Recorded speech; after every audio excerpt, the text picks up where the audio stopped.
Hey guys, so on this video we're continuing on our series of how to be big, lean and strong on a plant-based diet. This here is episode 3. So on this video I'm going to show you 4 key exercises that all my workouts are based around. If you're not doing any of these, you're missing out, but find out what these key exercises are on this video. Let's go. It's the hot boy. Yeah, it's the hot.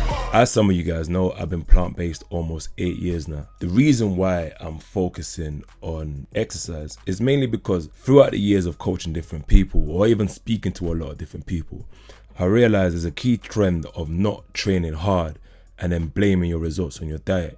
If you train harder, more likely you'll be calling out for more food. So the reason why I'm focusing on training is because I really want all you guys to start training harder. If you've watched any of my workout videos or even seen my Instagram or my story, every time I train we go hard, whether it's half an hour, 1 hour, it's quality, not quantity, and that's how you build up the gains.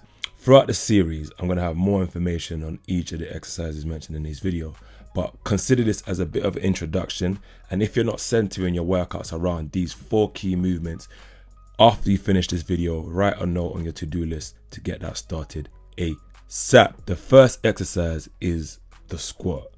Listen guys, legs are 50% of your body. After you squat, your body's releasing growth hormone, your body's releasing testosterone, so you really need to be starting your week with legs. Me personally, I squat at least once a week, sometimes twice, and sometimes what I do is I divide my leg workout into 2. So one day I do mainly quads and the other days I'll do hamstrings and calves on that session. The legs is a big muscle, it's 50% of the body, and I really need you guys to treat it that way and pay attention to it. There's no point being top heavy and then walking with no base. You got to build up on your foundation, guys. 2 key things to remember when squatting is, for one, always have an exit plan. And let me explain to you what I mean by have an exit plan. When you squat heavy and you're getting heavier, you're reaching your PBs and trying to push past your PBs. If you don't feel confident, if things go wrong, what to do in that situation, do you drop it forward? Do you drop it backwards? You're not really going to push yourself to progress. There are 2 main ways people fail safely. They drop down and forward, because a smart squatter always has the safety guards, always. So once you drop the weight, you can drop it and still crawl from underneath. I've seen people squatting without safety guards. You guys are brave, man. You might as well start businesses because you guys just take risk all the time. Shit, invest in Bitcoin, why not? But remember, to fail safely at the bottom, you have to have some mobility. So if you can work on some of your ankle mobility, it'll be beneficial. Here is one exercise you can do to work on your ankle mobility. This will help you squat better. The second most important thing with squats is your form. Form is key. You can split your legs into 2 days. One day you do more quads, so you can do more squatting, you can do more leg press, more lunges, and the other day you might do more hamstrings, so hamstring curls for example. And on that same day you might do some calves. I know calves, a lot of people say it's largely genetics, but also a lot of people don't actually train calves. I think that's one of the most empty machines I see at gym. There is never a queue. The second exercise is bench press. Each of these 4 exercises are to do with using a barbell. I use the barbell pretty much in all my workouts. So bench is key to chest development. You can do upper chest, you can do flat chest, and make sure you're getting your numbers gradually increasing each week, and that's how you build that muscle. The third exercise is the deadlift. Bodybuilders tend not to do deadlift because it interferes with their V shape. They start getting more of a thick torso. But then again, that's why some bodybuilders end up getting injured, because they're top heavy, they got the V taper and they have very strong legs, but they haven't got that core to support it. So when they squat, sometimes there's a bit of a wobble that leads to a sprains in their lower back. I know at least 3 bodybuilders who don't deadlift that have suffered lower back injuries. So it's something you want to bear in mind. If you're following what I'm following, which is the power building element, combining a bit of both, deadlifts are key.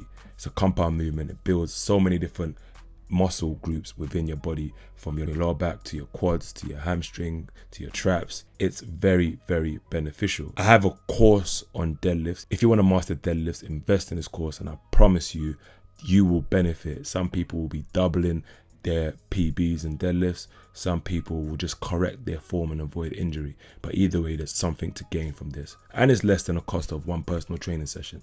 So click the link in the bio if you want to get involved. When I do back day, I split my days into two. I have a back day, which I call the upper back day, and I have a lower back day.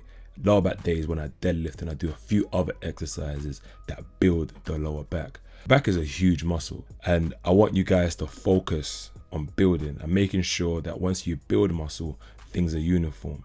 So by that I mean your strength is similar with your squats and your deadlifts. Not one is very strong and one is very weak. And why that happens is people tend to train what they're happy training. But I want you to be regimented. Monday we do X, Tuesday we do X, Wednesday we do X, and we build and we build and we build. You with me, guys? No slacking. This is the family, this is the community, and we get gains over here. No matter what diet we are on, we benefit and we win strictly. So guys, get onto the deadlifts. If you want to perfect your form, get the course. The last exercise that I do with the barbell that targets the shoulders is overhead press. Overhead press is key for your shoulders. You can do it in front, behind the neck, sitting down, standing up, whatever's comfortable for you. But starting with the barbell, you can structure your whole workouts around that. I have times where I just do work with the barbell. That's the focus of the whole workout. It could be 40 minutes on deadlifts, or it could be 40 minutes on squats, or I can be on a bench for 40 minutes, just taking my time with it, contracting that muscle. And the reason why is because once you do the barbell movement, the compound movement, you've pretty much done good work to the muscle, and everything else is supplementary. That is where you can focus on contracting specific muscles. You can do isolation movements, isolation exercises. So guys, these are 4 exercises that I need you to be starting today.